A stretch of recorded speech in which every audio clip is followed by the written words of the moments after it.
Hello friends, പത്രമാറ്റിൻ്റെ പുതിയ എപ്പിസോഡിലേക്ക് എല്ലാവർക്കും സ്വാഗതം. ഈ ചാനൽ ആരെങ്കിലും സബ്സ്ക്രൈബ് ചെയ്യാണ്ട് ഒന്ന് സബ്സ്ക്രൈബ് ചെയ്യണേ.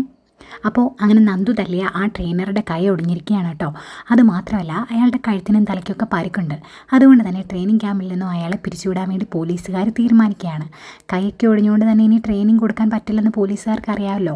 അതുമാത്രമല്ല, ഇയാൾ മദ്യപിച്ച് തലേദിവസം വണ്ടി ഓടിച്ചതും അതുപോലെ തന്നെ ട്രെയിനിങ് ക്യാമ്പിലൊക്കെ ഇങ്ങനെ മദ്യപിച്ച് വന്നതായിട്ടും പോലീസുകാർക്ക് അറിയാമല്ലോ. അതുകൊണ്ട് തന്നെ അയാളെ പറഞ്ഞു വിടാൻ തീരുമാനിക്കുകയാണ്.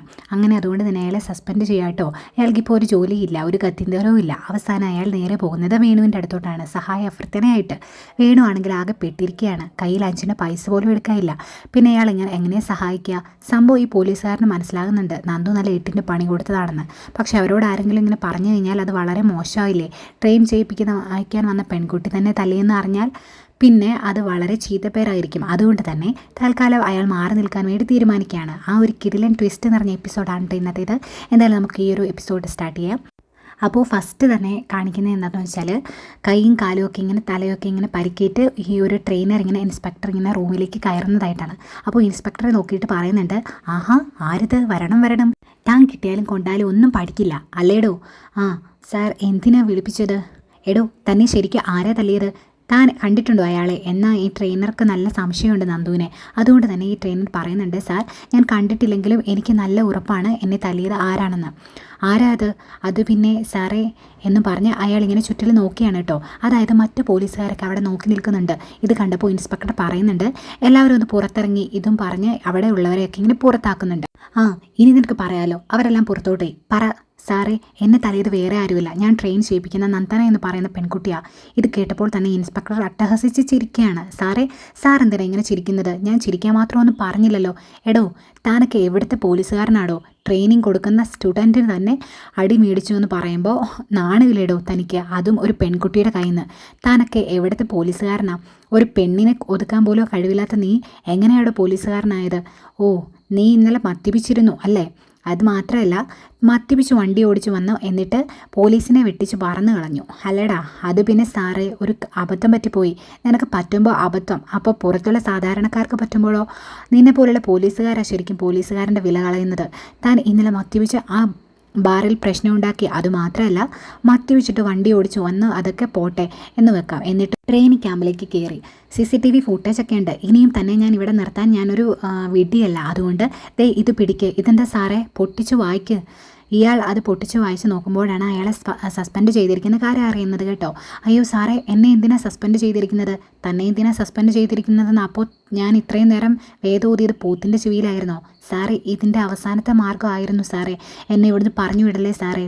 ഇതൊന്നും എൻ്റെ തീരുമാനമില്ല, മേളിൽ നിന്നുള്ള ഓർഡറാണ്. അതുകൊണ്ട് തൽക്കാലം സ്ഥലം കാലിയാക്കിക്കോ. നോക്കൂ സാറേ, ഞാനത് കരപറ്റി ഉയരുമായിരുന്നു. അത് തന്നെ എനിക്കും പറയാനുള്ളത്. തന്നെ അവിടുന്ന് സസ്പെൻഡ് ചെയ്ത് ഞാൻ നേരെ ഇവിടുത്തെ ട്രെയിനറായിട്ട് കയറിയത് കാര്യം. പിന്നെ നിൻ്റെ ട്രെയിനിങ് കുറച്ച് ഞാൻ ഇടയ്ക്ക് അന്വേഷിച്ചു. അപ്പോഴാണ് കുട്ടികൾ പറഞ്ഞത് താനൊരു കുട്ടിയെ മാത്രം നന്നായിട്ട് ഫോക്കസ് ചെയ്ത് ആ കുട്ടിക്ക് മാത്രം കൂടുതൽ ട്രെയിനിങ് കൊടുക്കാമെന്ന്. എന്ന് വെച്ചാൽ ആ കുട്ടിയെ കഷ്ടപ്പെടുത്തുകയാണെന്ന്. ആ കുട്ടിയായിട്ട് നിനക്ക് എന്തെങ്കിലും ബന്ധമുണ്ടോ എന്നൊന്നും എനിക്കറിയില്ല. പക്ഷേ നിങ്ങളുടെ പേഴ്സണൽ കാര്യങ്ങൾ ഇവിടുത്തെ ജോലിയിൽ ഉൾപ്പെടുത്തരുത്. ഇനി ഇതൊന്നും നിന്നോട് പറഞ്ഞിട്ട് കാര്യമില്ല. അതുകൊണ്ട് നീ ഇപ്പോൾ പോകാൻ നോക്കിയേ. സാറേ, എനിക്ക് വേറൊരു മാർഗ്ഗവും ഇല്ല. പോവാൻ പറഞ്ഞാൽ പൊക്കോണം. ഇല്ലെന്നുണ്ടെങ്കിലേ എനിക്ക് ബലപ്രയോഗം നടത്തേണ്ടി വരും. തന്നെ വലിച്ച് പുറത്തേക്കിടുന്നതിനേക്കാളും ഭേദം തനിക്ക് ഇറങ്ങി പോകുന്നതല്ലേ. വെറുതെ നാണം കിടുന്നത് എന്തിനാ? സാറേ, ഞാൻ പൊക്കോളാം. ഇതും പറഞ്ഞ് ആ പേപ്പർ എടുത്ത് അയാൾ സ്റ്റേഷനിൽ നിന്ന് പുറത്തേക്ക് ഇറങ്ങുന്ന സമയത്ത് തന്നെ കാണുന്നത് ട്രെയിനിങ് ക്യാമ്പാണ് കേട്ടോ. അവിടെ നന്ദു ആണെങ്കിൽ ട്രെയിൻ ചെയ്തുകൊണ്ടിരിക്കുന്നുണ്ട്. എന്നാൽ ഇയാൾ നന്നായിട്ട് വാച്ച് ചെയ്യുന്നുണ്ട് കേട്ടോ നന്ദു. അങ്ങനെ നേരെ ദേഷ്യപ്പെട്ടുകൊണ്ട് ഇയാൾ അകത്തോട്ട് ചെല്ലുന്നുണ്ട്. അപ്പോൾ നന്ദു നല്ല ആക്കിയ രീതിയിൽ ചിരിക്കുന്നുണ്ട് കേട്ടോ. എന്തു പറ്റി സാറേ? കൈക്കും കാലിനൊക്കെ കെട്ടുണ്ടല്ലോ. കെട്ടുണ്ടടി, നീ കെട്ടിച്ച് തന്നതാണല്ലോ. അതിനെന്തിനാ സാറേ എന്നെ പിടിച്ച് വലിച്ചിടുന്നത്? ഞാൻ എന്ത് തെറ്റ് ചെയ്തിട്ടാ? നീ എന്താ ചെയ്തതെന്ന് ഞാൻ തെളിയിക്കുവേടി. സാർ മദ്യപിച്ച് വന്നെന്നോ ക്യാബിലേക്ക് കയറിയെന്നോ പോലീസുകാർ കൈ കാണിച്ചിട്ട് പോയില്ലെന്നോ എന്തൊക്കെയോ പറയുന്നത് കേട്ടു. അങ്ങനെ ആരെങ്കിലും തല്ലിക്കാണല്ലേ സാറേ? ഇത് പറഞ്ഞപ്പോൾ തന്നെ അതിൻ്റെ കൂട്ടുകാരി വരുന്നുണ്ട് കേട്ടോ. എന്നിട്ട് പറയാണ്, സാറേ മതി, സാറിൻ്റെ ഷോക്ക് നേരത്തെ ആയിരുന്നു. ഇപ്പോൾ സാറിനെ സസ്പെൻഡ് ചെയ്തിരിക്കുക. ഇനി സാറിൻ്റെ ശബ്ദം പോലും ഇവിടെ വരാൻ പാടില്ല. നിന്നെ സാറേ എന്ന് വിളിക്കുന്ന പോലും വലിയ അവതാരിയായിട്ട് കണ്ടാൽ മതി നിങ്ങൾ. നന്ദു പോലീസുകാരി ഇറങ്ങിയുണ്ടല്ലോ, നിങ്ങളെയൊക്കെ നിർത്തിപ്പൊരിക്കും. കണ്ടോ, ഇവളെ എന്നെ ഒരു ചുക്കം ചെയ്യില്ല. ഞാൻ വീണ്ടും കയറോടി, എന്നിട്ടൊരു വരവും കൂടി വരും നിന്നെയൊക്കെ പൂട്ടാൻ. കാണാം സാറേ, തൽക്കാലം ഇതല്ലേ കിട്ടിയുള്ളൂ. അത് കഴിഞ്ഞാൽ ഇതിൻ്റെ അങ്ങേപ്പുറം കിട്ടും. ഏത് വേണമെന്ന് തീരുമാനിച്ചാൽ മതി. അപ്പോഴാണ് വേറൊരു പോലീസുകാരൻ വരുന്നത്. സാറേ, പുതിയ ട്രെയിനർ വന്നിട്ടുണ്ട്, സാറിനോട് അങ്ങോട്ട് ചെല്ലാൻ പറഞ്ഞു. പുതിയ സാറ് വന്നിട്ടുണ്ടെന്ന്, അങ്ങോട്ട് ചെല്ല്, ഇത് പറഞ്ഞ് അവർ കളിയാക്കുക കേട്ടോ. അങ്ങനെ ഈ മുട്ടത്തലേന് സാറാണെന്നുണ്ടെങ്കിൽ അവിടുന്ന് ദേഷ്യം പിടിച്ചുകൊണ്ട് പോവുകയാണ് പുതിയ ട്രെയിനറുടെ അടുത്തേക്ക്. അങ്ങനെ നന്ദു പറയുന്നുണ്ട്, ഒരു കണക്കിന് രക്ഷപ്പെട്ടു അല്ലേ? പിന്നെ എന്ത് പറയണം നന്ദു, നിന്നെ സമ്മതിച്ചിരിക്കുന്നു, നീ ഇത് നേരത്തെ ചെയ്താൽ മതിയായിരുന്നു. ഏയ് അത് പറ്റില്ല, ഇന്നലെ അയാൾ മദ്യപിച്ചുകൊണ്ടാണ് കേസ് കൂടുതലൊന്നും പോവാത്തത്, ഇല്ലെങ്കിലേ അന്വേഷണം ചിലപ്പോൾ എൻ്റെ തലക്കിട്ട് എത്തും. അയാൾ എന്താ, നിന്നെ കുടുങ്ങിയാൽ ഇറക്കാൻ ഒരുപാട് പേര് പുറത്തില്ലേ, നീ വലിയൊരു സംഭവം അല്ലേടി. പൊക്കി പൊക്കി എങ്ങോട്ടാ? ദേ പുതിയ ട്രെയിനർ വരുന്നുണ്ട്, അയാൾ ഇനി എങ്ങോട്ടാണാവോ? അതെ അതൊക്കെ കണ്ടറിയാം. ഓക്കെ, ഇനി അതൊക്കെ കഴിഞ്ഞിട്ട് കാണിക്കുന്നത് ഈ ട്രെയിനറെയാണ്. അയാൾ ഒരു കാറിലിരുന്ന് ഉറങ്ങുന്നുണ്ട്. അങ്ങനെ ഒരു സ്ഥലത്തെത്തിയപ്പോൾ കാറിൻ്റെ ഡ്രൈവർ പറയുന്നുണ്ട്, സാറേ ദേ സാർ പറഞ്ഞ സ്ഥലത്തെത്തി, ഇനി എങ്ങോട്ടാ? പക്ഷേ അയാളിൽ നിന്ന് മറുപടി ഒന്നും കിട്ടാത്തത് കൊണ്ട് ഈ ഡ്രൈവർ പിന്നിലോട്ട് തിരിഞ്ഞു നോക്കാണ്. നല്ല ഉറക്കാണല്ലോ, ഇയാളെ കൊണ്ട് കഷ്ടമായി പോയല്ലോ. സാറേ അയ്യോ എന്നെ തല്ലല്ലേ സാറേ ഇത് ഞാനാ, ഈ വണ്ടിയുടെ ഡ്രൈവറാ. ഇനി എങ്ങോട്ടാ പോകേണ്ടത് സാറിന്? എത്തേണ്ട സ്ഥലമെത്തി. അയ്യോ ഞാനേ പെട്ടെന്ന് ഉറങ്ങിപ്പോയി. സാറിന് ആരുടെ അടുത്ത് നിന്നായി നല്ല തല്ല് കിട്ടിയിട്ടുണ്ടല്ലോ. എന്തായാലും തനിക്കെന്താടോ? എനിക്കൊന്നുമില്ല സാർ വഴി കാണിച്ചു തന്നായിരുന്നെങ്കിൽ എനിക്ക് പോകായിരുന്നു. ഇവിടുന്ന് ലെഫ്റ്റിലേക്ക്, ദേ ആ കാണുന്ന വീട് തന്നെ. ഇത് തന്നെയല്ലേ വേണുവിൻ്റെ വീട്? ഇത് തന്നെയാണെന്ന് തോന്നുന്നത്. ഇവിടെ ഇറങ്ങിക്കൊള്ളാം. ഇതും പറഞ്ഞ് അയാൾ കാറിൽ നിന്ന് ഇറങ്ങുവാണ് കേട്ടോ. സാറേ പൈസ തന്നില്ല. പൈസയോ? നിനക്ക് ഞാൻ പൈസ തരണോ? ഞാനേ ഒരു പോലീസുകാരനാ സാറേ. എത്ര കിലോമീറ്റർ ഓടിയാ ഇവിടെ എത്തിയിരിക്കുന്നത്?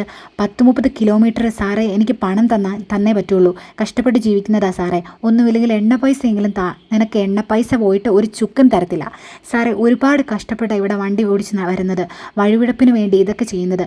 ആ നേരത്തെ ഇങ്ങനെയൊക്കെ സാർമാർ ചെയ്താലോ തന്നോടല്ലേ പറഞ്ഞത് പണം തരില്ലെന്ന്? പണം തരാൻ എനിക്ക് മനസ്സില്ല സാറേ, ദൈവകോപം ഉണ്ടാകും. ഉണ്ടാവുകയാണ്, ഞാനങ്ങ് സഹിച്ചു. സാറേ പൈസ താ സാറേ, ഇനി 30 കിലോമീറ്റർ ഓടി അവിടെ എത്തേണ്ടതാ. സാറിന് പണം തരാൻ കഴിയില്ലെങ്കിൽ നേരത്തെ പറയണ്ടായിരുന്നോ?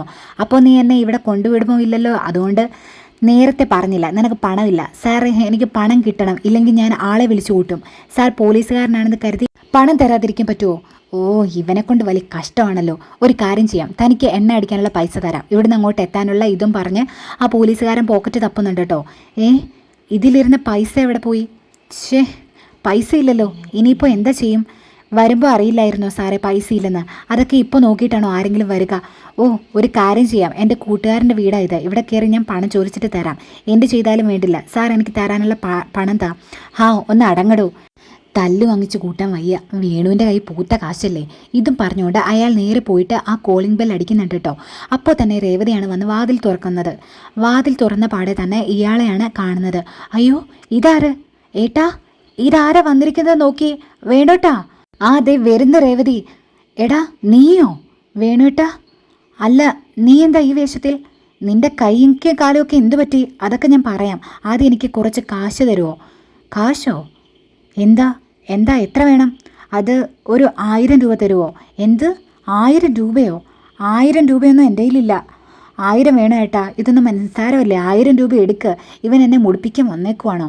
രേവതി ആ ഷർട്ടിൻ്റെ പോക്കറ്റിൽ ഒരു 1000 രൂപ കാണും, അത് എടുത്തിട്ട് വാ. അല്ലടാ നിനക്ക് എന്തിനാ 1000 രൂപ? ഡോക്ടറെ കാണിക്കാനാണോ? ഡോക്ടറെ കാണിക്കാനല്ല, ഞാൻ 30 കിലോമീറ്റർ സഞ്ചരിച്ച് വന്ന ദേ ആ കാറിന് കൊടുക്കാനാ. കാറിന് കൊടുക്കാൻ നിൻ്റെ കയ്യിൽ കാശില്ലേ? നിനക്ക് ഇത് എന്താ പറ്റിയത്? നീ ട്രെയിനിങ് ക്യാമ്പിലില്ലായിരുന്നോ? അതൊക്കെ ഞാൻ പറയാൻ വേണു. ആദ്യം കാശുതാ. അത് പേഴ്സ് എടുത്തിട്ടുണ്ട്, ആ പേഴ്സിന് നീ ഒരു 1000 രൂപ എടുത്ത് അയാൾക്ക് കൊടുക്ക്. ഞാൻ ഇവനോട് കാര്യങ്ങളൊക്കെ ചോദിച്ചറിയട്ടെ. അതും പറഞ്ഞ് ആ പേഴ്സ് എടുത്തുകൊണ്ട് ആ ഡ്രൈവറുടെ അടുത്തേക്ക് പോവുകയാണ് രേവതി. 1000 രൂപ. 1000 രൂപയോ? 2500 രൂപ വേണം എനിക്ക്. അതെന്തിനാ? ആ പേഴ്സ് 2500 ഉണ്ടല്ലോ. അതും പറഞ്ഞ് അയാൾ ആ പേഴ്സിൽ കൈയിട്ട് വാരി എടുക്കുന്നുണ്ട്. എന്നിട്ട് വേഗം അവിടുന്ന് ഓടിച്ചു പോകുന്നുണ്ട് കേട്ടോ വണ്ടി. അയ്യോ ഇനിയിപ്പോൾ വേണുവേട്ടനോട് എന്താ പറയുക? പൈസയും കൊണ്ട് അയാൾ പോയല്ലോ. ഇതും പറഞ്ഞുകൊണ്ട് രേവതി നേരെ കയറി ചെല്ലുന്നുണ്ട് കേട്ടോ. ആ സമയത്ത് വേണു ചോദിക്കുന്നുണ്ട്, 1000 രൂപ കൊടുത്തില്ലേ? 1000 രൂപ എന്നല്ലേ വേണുവേട്ടാ, നീ എത്രയാ ശരിക്ക് കൊടുക്കാനുള്ളത്? അത് പിന്നെ 1000 രൂപ എണ്ണ പൈസ, പിന്നെ വരാനുള്ള ചിലവ് 1500. മൊത്തത്തിൽ 2500 രൂപ പോയോ? കൊടുത്തു. അയാൾ ഈ പേഴ്സ് കൈയിട്ടിട്ട് എടുത്തതാ, ഞാൻ കൊടുത്തതല്ല. അല്ല നിനക്കിപ്പോൾ എന്താ പറ്റിയത്? നീ ഇപ്പോൾ എന്താ ഈ വേഷത്തിൽ? നീ ആ നന്ദുവിനെ പഠിപ്പിക്കാൻ പോയതല്ലായിരുന്നോ? അത് പിന്നെ വേണുവേട്ടാ, അവൾ ട്രെയിനിങ് പൂർത്തിയാക്കുന്നതിന് മുമ്പ് ചതിച്ചെന്നെ. ഈ ഇഞ്ചിഞ്ചാക്കി അവൾ എന്നെ ഇരട്ടടി അടിച്ചതാ, അല്ലാതെ എന്നെ ഒന്നും ചെയ്യാൻ പറ്റില്ല. എന്തൊക്കെയാ നീ പറയുന്നത്? നിനക്കിതിൻ്റെ പേരിൽ ഞാൻ എത്ര പണം തന്നു, അതൊക്കെ നീ കൊണ്ട് കളഞ്ഞല്ലേ വേണുവേട്ട? ഞാൻ എന്ത് ചെയ്യാനാ? അവ കാണുങ്ങളുടെ കരുത്താ. അത് ഞാൻ നിന്നോട് മുൻപ് പറഞ്ഞല്ലേടാ അസത്തെ. എന്നിട്ട് നിനക്കിനി തിരിച്ചു കയറാൻ പറ്റുമോ? ഈ കൈ ഒന്ന് ശരിയായി കിട്ടിയാണെങ്കിൽ 3 മാസം പിടിക്കും. അപ്പോഴത്തേക്ക് ട്രെയിനിങ് കഴിയില്ലേ? കഴിഞ്ഞില്ലെങ്കിൽ സസ്പെൻഡ് ചെയ്ത് എന്നെ ഇനി ഇങ്ങോട്ട് കയറ്റില്ല.